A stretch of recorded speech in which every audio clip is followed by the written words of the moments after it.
Hello साथियों, आशा करता हूँ आप सभी लोग अच्छे होंगे और अपनी तैयारी अच्छी तरीके से कर रहे होंगे।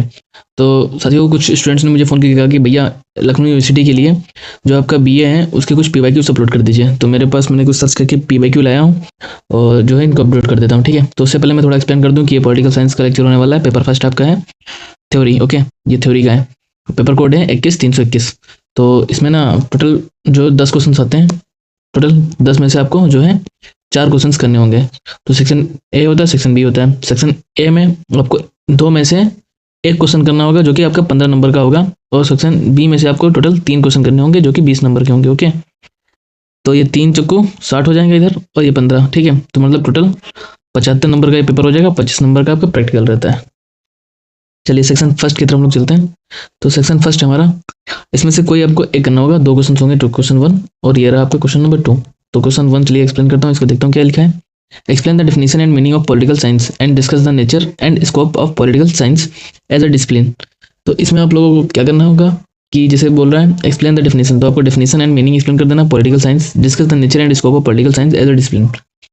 तो इसको आप लोग बेसिकली कैसे क्या लिख सकते हो, अगर थोड़ा एक्सप्लेन किया जाए। ठीक, तो आपको क्या है, सबसे पहले आपको डेफिनेशन एक्सप्लेन कर देना है। जैसे डेफिनेशन में क्या हो गया, एक हो जाती है कि आपकी डेफिनेशन हो जाएंगी एक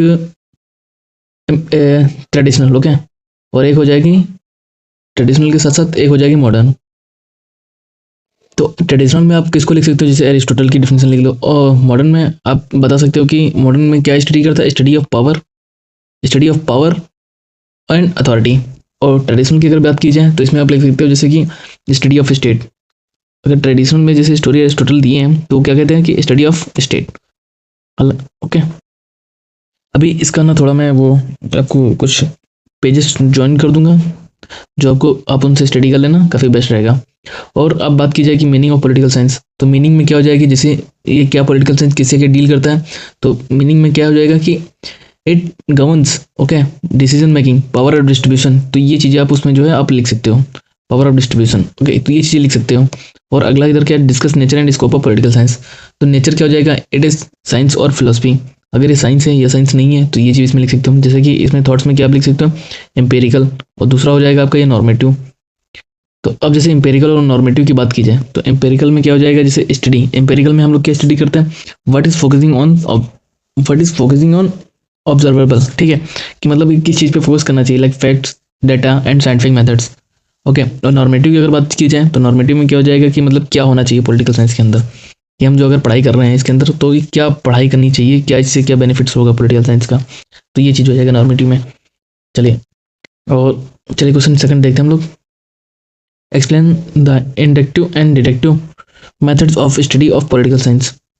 ठीक, तो एक्सप्लेन क्या करना है, inductive and deductive methods of study of political science. तो इंडक्टिव एंड डिडक्टिव मेथड्स इनमें एक्सप्लेन करना है।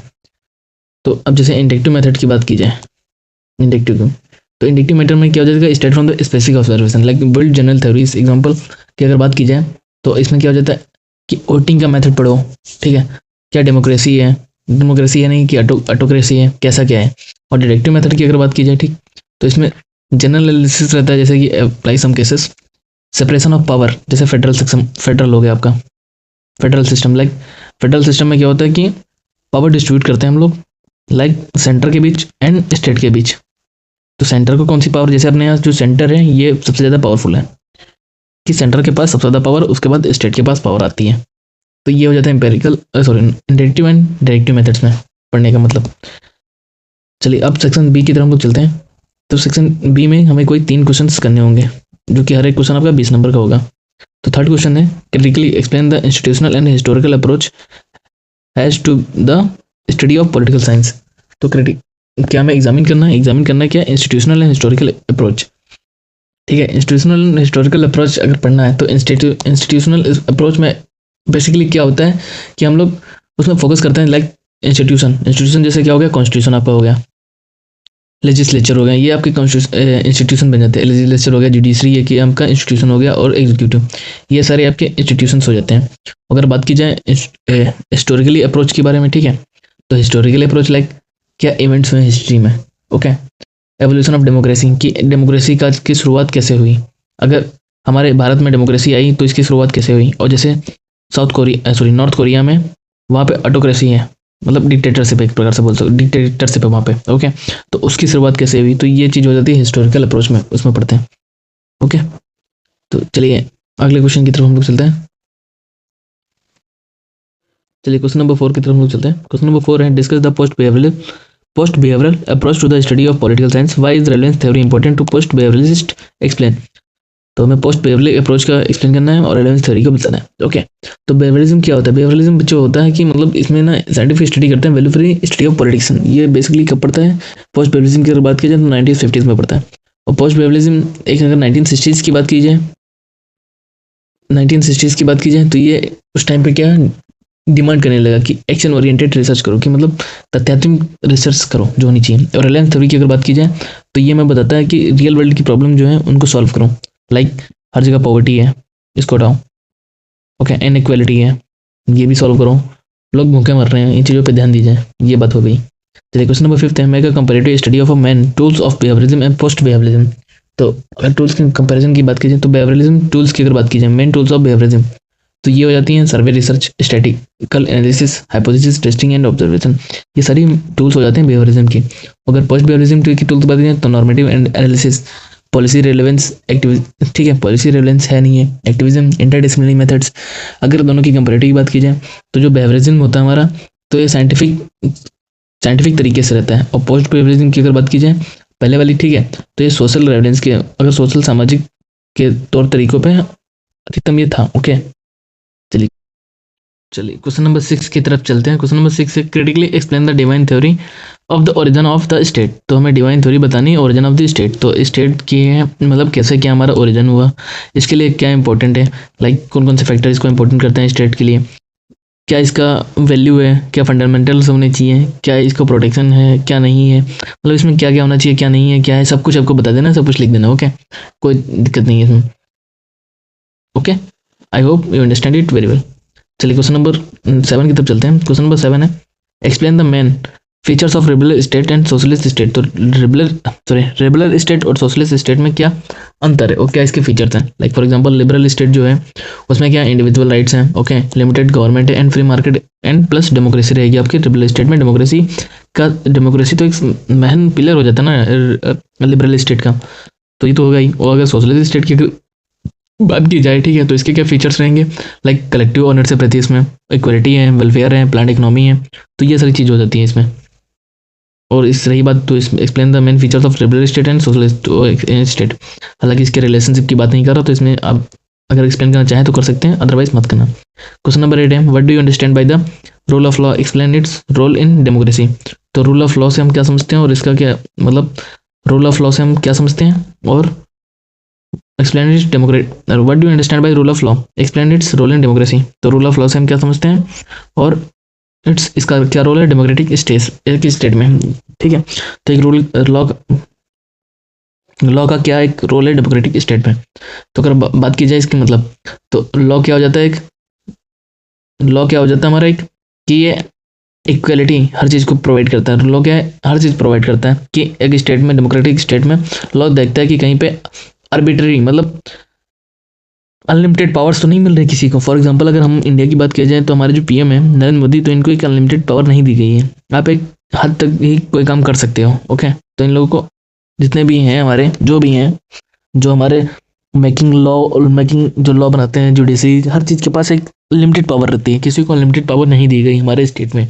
तो ये लॉ जो है यही चीज़ देखता है कि किसी भी डेमोक्रेटिक स्टेट में, और डेमोक्रेटिक जो स्टेट हमारा ये कहीं डिक्टेटरशिप में ना कन्वर्ट हो जाए, तो इसलिए भी इंपॉर्टेंट होता है, इसका रोल रहता है हमारे डेमोक्रेटिक एक स्टेट में लॉ का। ओके, चलिए और लॉ अगर बात की जाए तो क्या क्या करता है, ये करता है क्या, protection of rights, insurance accountability. Okay, तो ये सारी चीज़ें हैं जो हो जाती हैं। चलिए 9th क्वेश्चन है justice related to distribution, explain. तो जस्टिस क्या है, एक रिलेटेड है किससे, डिस्ट्रीब्यूशन से। तो जस्टिस क्या, जस्टिस एक आइडिया है किस चीज़ का, कि अबाउट फेयरनेस, डिस्ट्रीब्यूशन के हमारे सभी के बीच, कि सबको जो है लाइक गवर्नमेंट की तरफ से कोई पॉलिसी बनाई गई है, तो अगर वो चीज़ बनाई गई है तो सबके बीच में एक सही मान्य में सभी को मिले। लाइक अगर गवर्नमेंट राशन दे रही है सभी को, तो वो सभी को नहीं, वो जिन लोगों के लिए बनाया गया है पॉलिसी, जिन लोगों के लिए है, तो उन्हीं लोगों को मिलनी चाहिए और उसी लिमिटेड वे में मिलनी चाहिए जितनी गवर्नमेंट के द्वारा डिस्ट्रीब्यूट की जा रही है। ये नहीं कि अगर किसी को अनलिमिटेड दी जा रही है, किसी को लिमिटेड दी जा रही है, किसी को दी नहीं जा रही है, तो जितना भी उसमें डिफाइन किया गया है गवर्नमेंट के जरिए उतना ही वो चीज़ होनी चाहिए।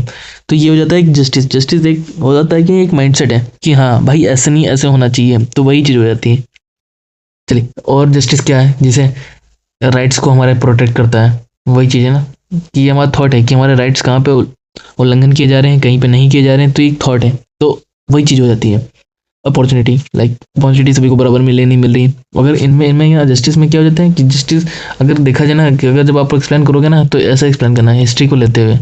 तो जब हिस्ट्री को लेते हुए एक्सप्लेन करोगे लाइक, तो इसमें बात करना है प्लेटो की, ओके, बात करना है एरिस्टोटल की, और जो भी आपके दिमाग में है, मतलब जो हो जो भी आपके दिमाग में हो, तो उनके बारे में उनकी डिफिनीशन आप लोग लिख देना, ओके। और अपन के ऊपर आ जाते हैं रोल्स, तो आप लोग उनकी ना डिफिनीशन लिख देना कि सारी मिट गई।